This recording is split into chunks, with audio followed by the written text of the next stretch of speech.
Scholarships in China. Scholarships.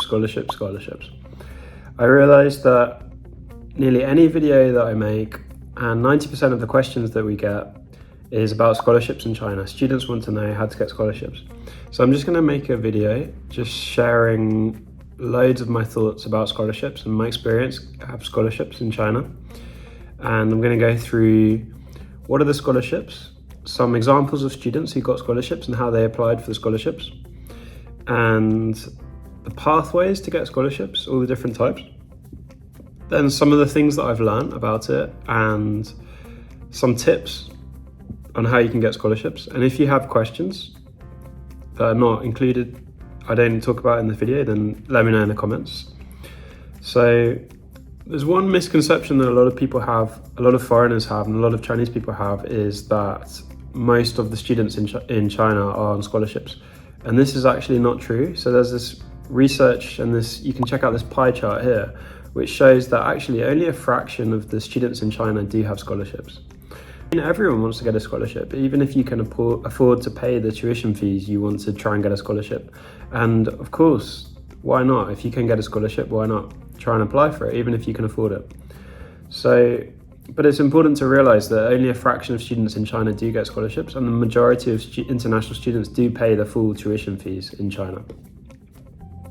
So I'm going to share some stories about how to get scholarships. So for me, I came to China and studied myself at Peking University. I didn't get a scholarship. The tuition fees at the time, I believe it was about 30,000 RMB for a year of learning Chinese, or it's about 15,000 for a semester, something like that. And I didn't apply for a scholarship. I didn't even consider getting a scholarship. And I thought the tuition fee was very reasonable, especially compared to cost in other countries. I thought it's very reasonable and didn't consider looking at scholarships. But I've started working with Chinese universities. So I created a company called China Admissions, which you can check out. And we have helped many students study in China.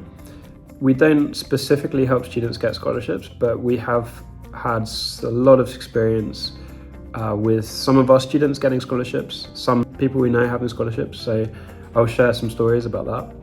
So there was one student from Pakistan, who I can remember, who applied for a scholarship and actually got 2 scholarships. One of them was for a master's program, a full scholarship, fully funded scholarship, and then after graduating from that, then got a PhD full scholarship. And I remember that student had a very strong application when they were applying, and they did a lot of research in getting the scholarships, and they prepared everything in a very methodical and very well prepared way. So that was one example of a student who got a scholarship. There's another student from US who I remember who had a very strong business background and was applying for a master's in business program. I'm not sure if they were particularly looking for a scholarship. Basically, they tried to apply to multiple universities and just had the best application possible to apply to the universities, and then said, I want to study this program, I can afford to pay the tuition fees, but are there any scholarships available? So that's one strategy, and some students have done that, where they apply to multiple universities, like 4 or 5 universities, and just have a really strong application, and then say, I'm really interested in your program, are there any scholarships that I can take? And one of the things that is interesting is a lot of them have university scholarships, so they may be trying to attract you. If they see you as a very high potential student, then they may offer you a scholarship. So that's one other strategy of doing it. And then I remember we had a bunch of students at one time a few years ago, and we helped to send them to a university and give them to university in person. And they had a scholarship deadline, I think was one of those days. So maybe that week was the scholarship deadline. And so we helped to prepare a load of applications to submit to the university. And we submitted them in person at the university. And then we were with the teacher when they were going through the application, and they were telling us, like, this has a problem, this application has a problem, like this is fine, this is good, we're going to process it. So one of the important things to remember is what I learned from that is that a lot of universities are getting a lot of applications there for scholarships, especially the university scholarships. So if you're applying for a university scholarship, you need to have everything really, really attractive condition, like perfectly laid out, printed in exact order, printed just beautifully and carefully prepared, because when they're going through it usually quite fast for the pre-screening. And if they look at your application and it kind of looks messy, or it's just not in the right order, or it's not prepared very well, then they may just say this is not going to be processed. And then there's so limited time that it's unlikely that you're going to ever know that it wasn't processed, or you're going to get any feedback. So it's really critical to have a really solid application when you submit. So this is for the CSC scholarship. So that's something that I learned many years ago, but I think it still applies. It's really important to prepare it in a really effective and high quality way, so that when they receive it, you want them to think, wow, we really want this student, we want this quality of work, we want this quality of application, because the application is a sample of your work. It's the only thing they can assess you on. So it's really important that it's prepared in just a beautiful way. And one of the things that shows that is like the CV looks beautiful. There's a lot of students who submit applications and the CV is just kind of written out in different fonts and different sizes, and it's just like it's not in line. And just these little basic things just makes a huge difference when someone is looking through them. And so that's why we recommend Canva. So we're going to discuss more about the documents in a bit later, about how you need to prepare the documents and some of the more tips as well, but that's something really important to consider. And then university, they only give scholarships to some students, so it's really competitive. And then there's this other kind of scholarship that I've realized is quite a big scholarship, and that is for new programs and new universities. So if there's like a new program or a new university that's just launched, it's really worth applying to the young universities, the ones that are maybe 5 years old or 10 years old. Maybe they're not high in the rankings, but they actually should be high in the rankings. There are a few examples of universities like this that may not be ranked, but they're actually really good universities. And if you ever see that there's a new program that's been launched, it's likely that they have some funding in scholarships for the first batch of students.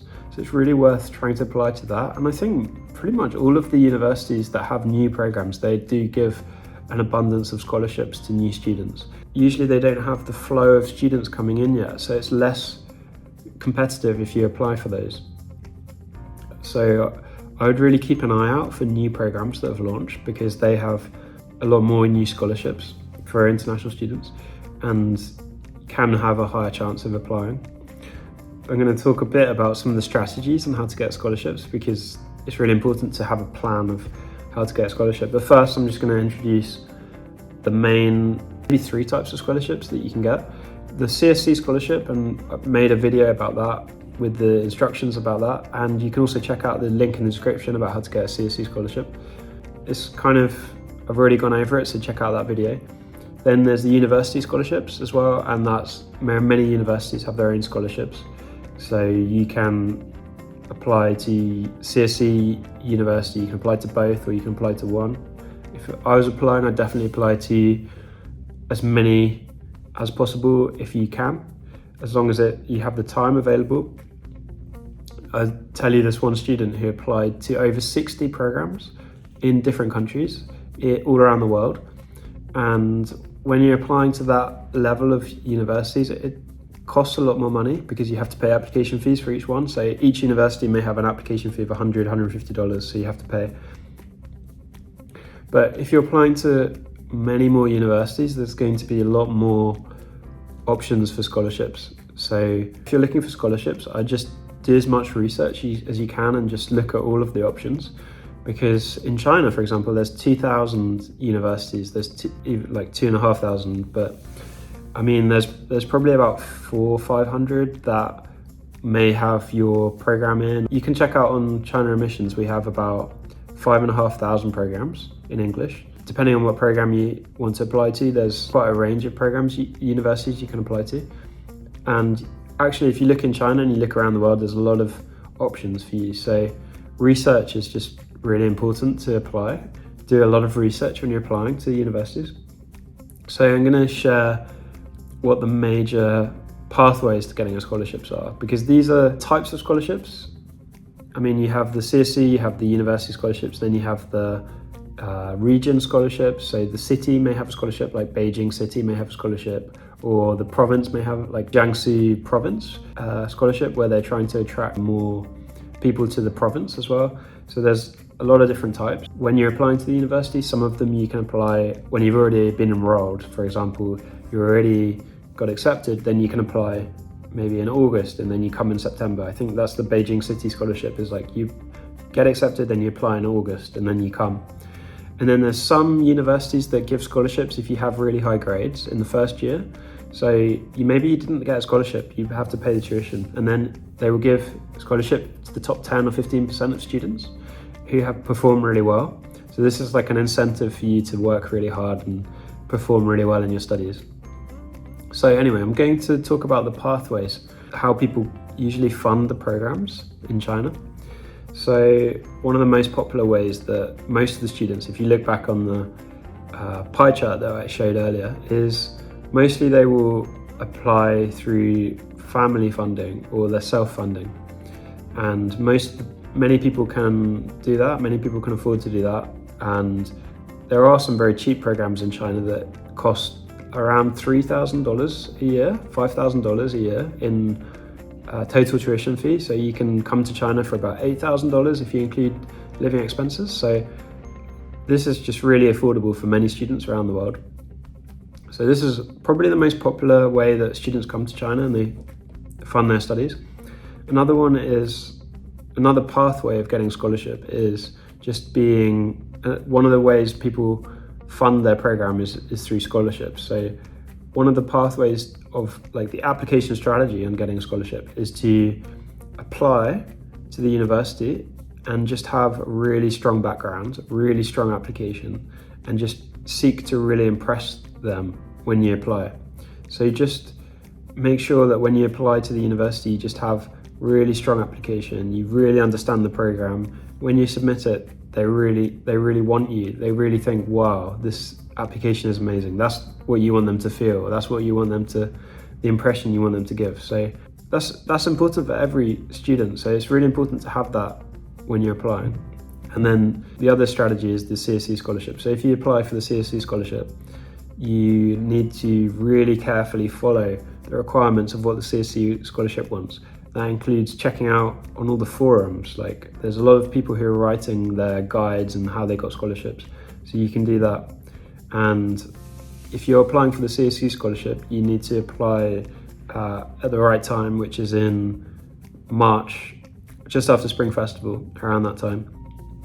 And then when you're applying for the CSC, you can either apply through the university or through the embassy. The CSC doesn't actually process the initial applications. So when you apply for the CSC, you're filling out this form on the CSC website, then you print it, and then you send those documents to the university, to the embassy. And each university, each embassy, they have a quota of how many they can give. And so you're really applying to the university or the embassy, and they're the ones who are deciding how many people are going to get it. So you need to make sure that you are following exactly the CSC requirements, and then ideally trying to contact the university or the embassy if you can, or maybe trying to get a friend to help you to go there to help contact. If you have a friend who's already in China or already lives near the embassy, or if you can go to the embassy in person and show them the documents and then try and hand it in personally, that's a really good strategy. And yeah, it's just really important to prepare everything perfectly and then hand it in and give it to them in that time. So another strategy that I've seen some people do that you need to be really careful of is called the scattergun approach, where you basically just aim for loads and loads of scholarships. So you could start by researching, just creating a spreadsheet and just like making a massive list of all the scholarships you can apply for. There may be 100, maybe 50 or whatever.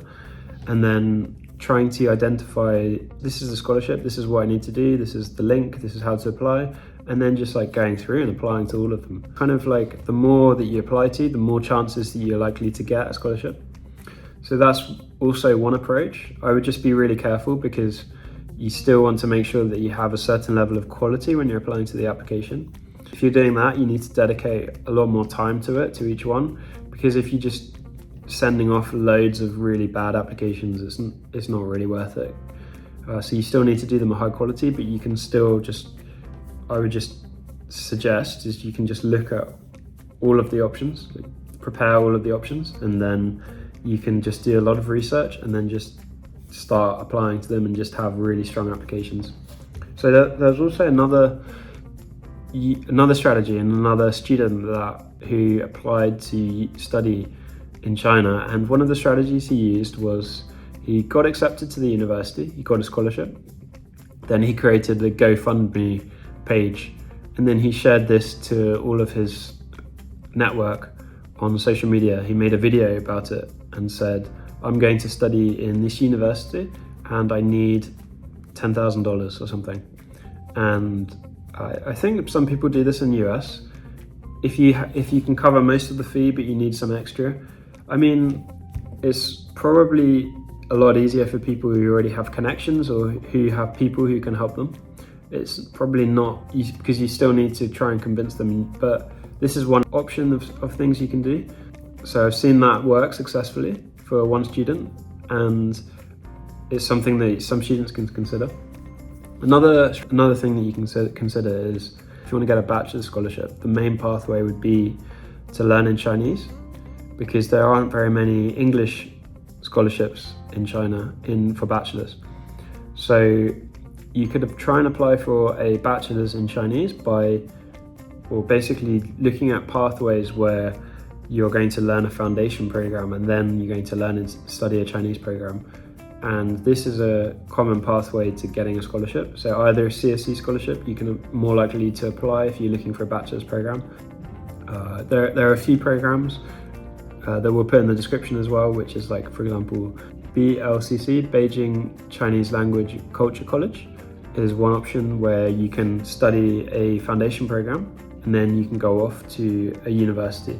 There's another one called China Campus Network, but you still need to pay, usually for the first year.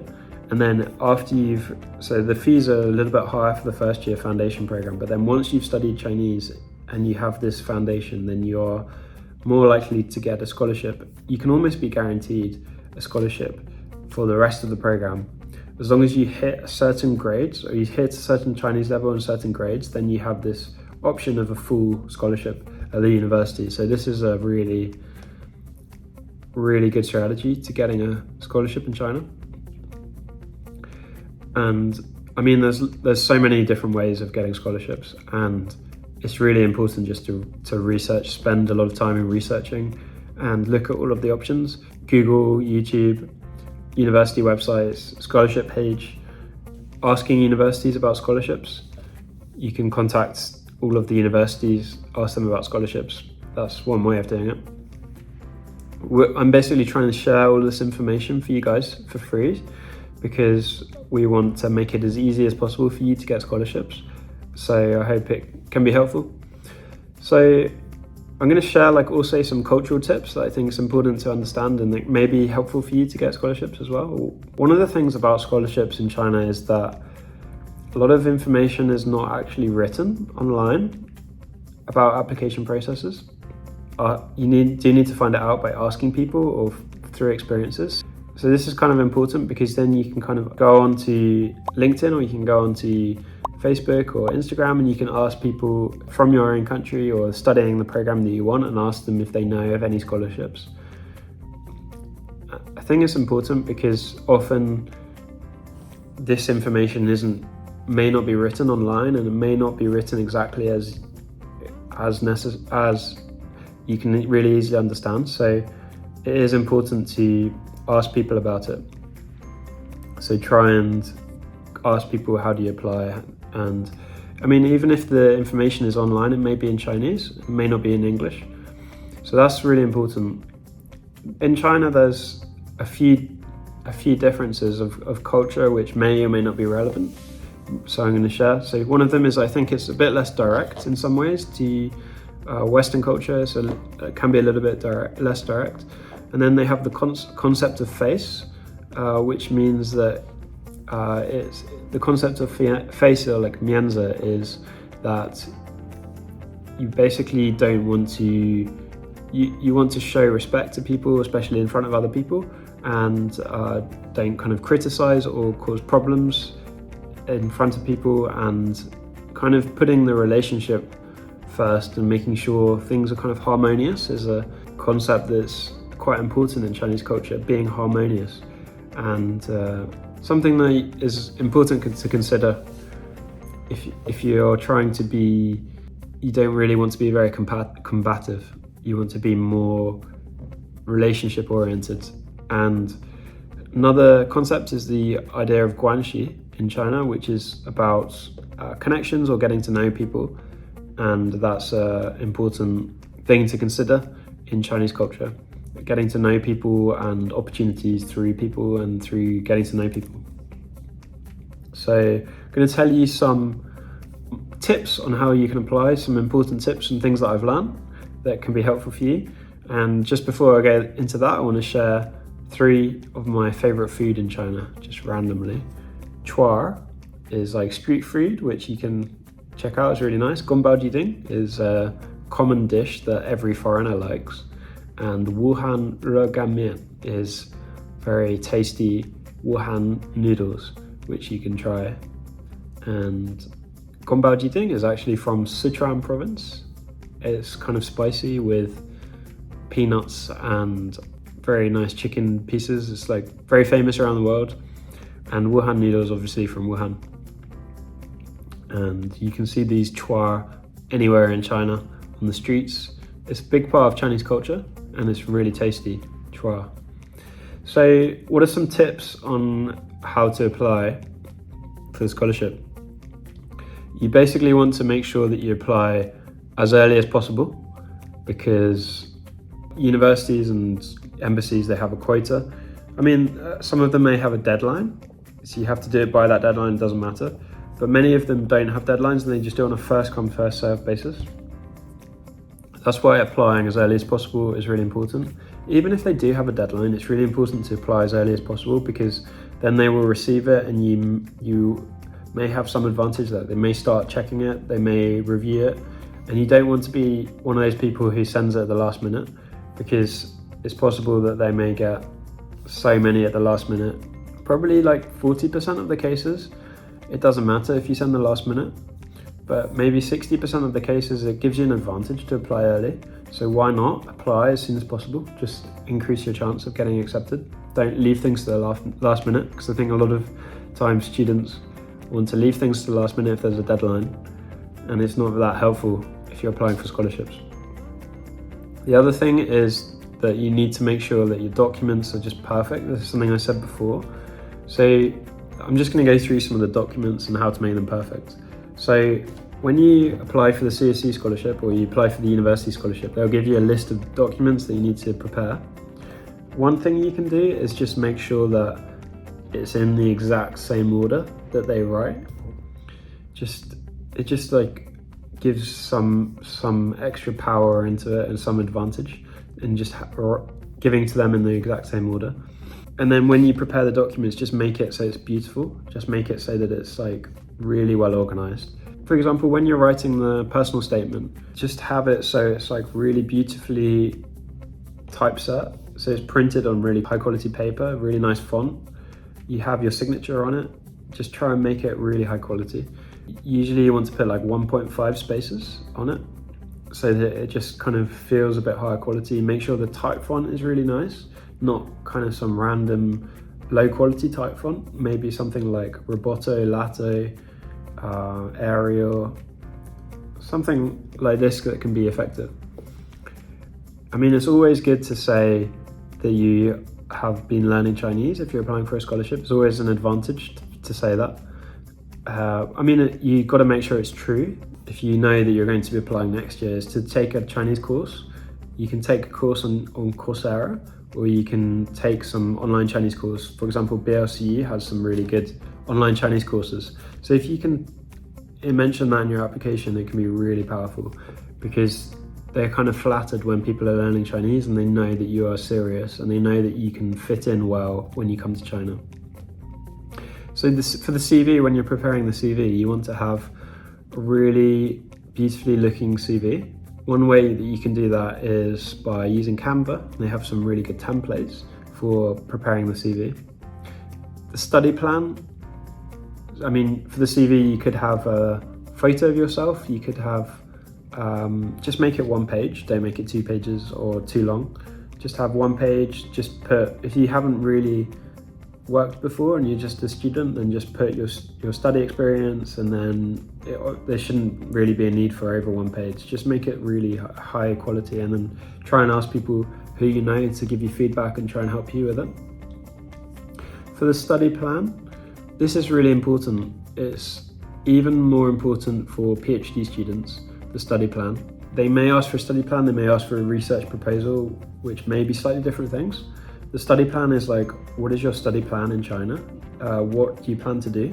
For example, you will do your thesis, you may mention your thesis if you're doing PhD. You will learn Chinese, then maybe it's a 1-page document and you want to prepare this really well to show this is your study plan, this is maybe the hours you'll work per week.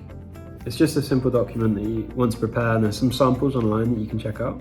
You can search like China study plan, China scholarship study plan, what is it? For the research proposal, this is really, really, really important for PhD. For masters, it may be important, you could maybe sometimes include it in the personal statement.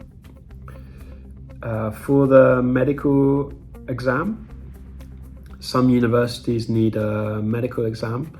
So some of them need it when you apply, some of them need it when you come to China.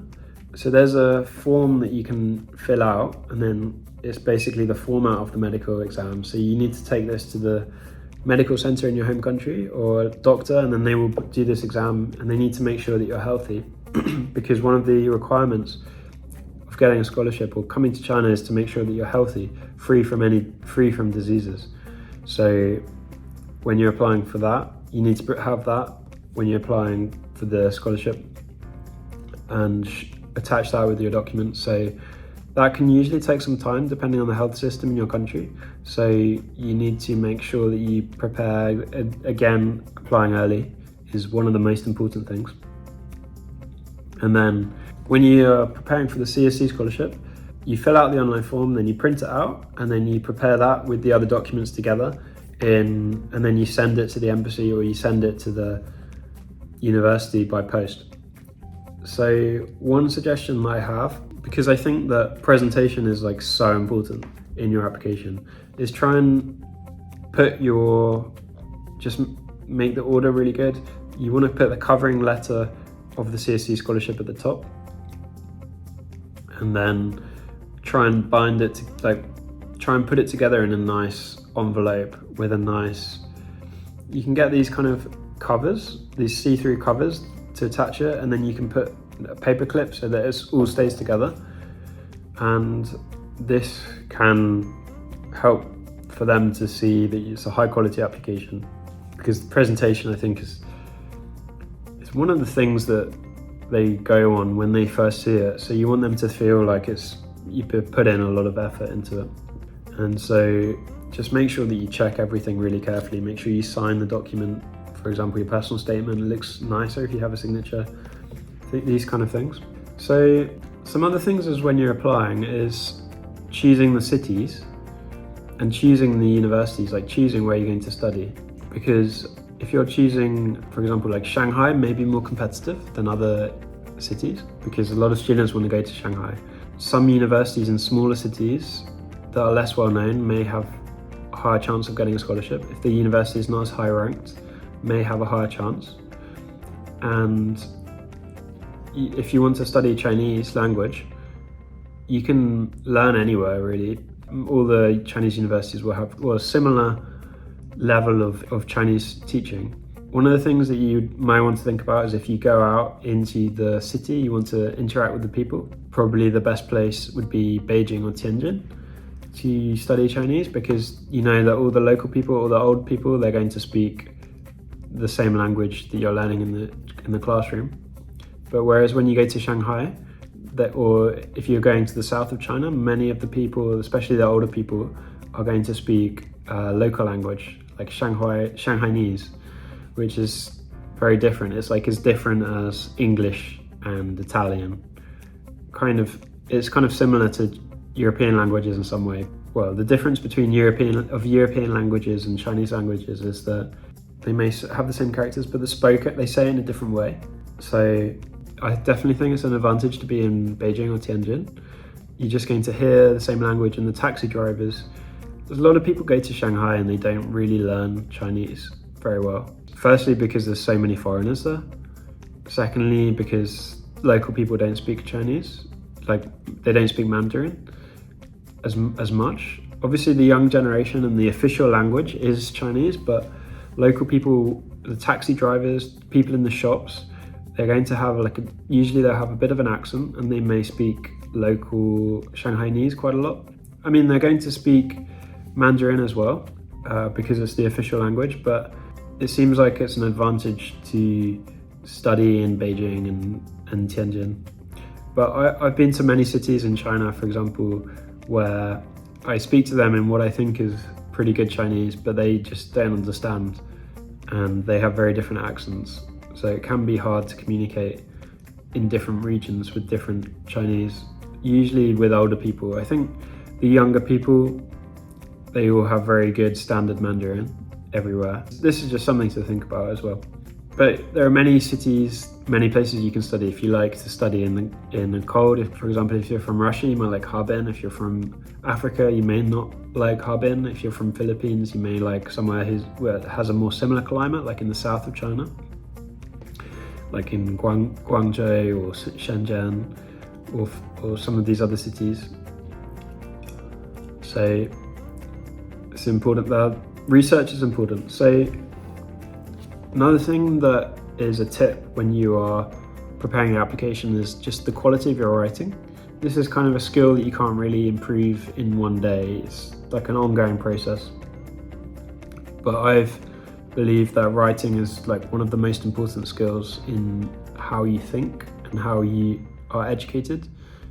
And when you're writing your application, you want to be able to write beautifully and write succinctly, concisely, powerfully, convey what your advantages are, what your goals are, try and make them want to have you. So this is a really important skill that I think is really important to develop and to use when you're applying. And I am a really big believer in journaling and in writing out your goals, in writing out the problems that you have and just trying to solve them, and as a way of thinking, as a way of setting goals, and so I think this is really important in your application, just to be able to write really well. It kind of sounds obvious, but in order to write, it's important to read and to practice writing. When you're preparing a personal statement, usually the first version is not going to be good. You might want to write again another time. You might want to have some people to check it and write it again. So that's like really important. Okay, so contact friends in China.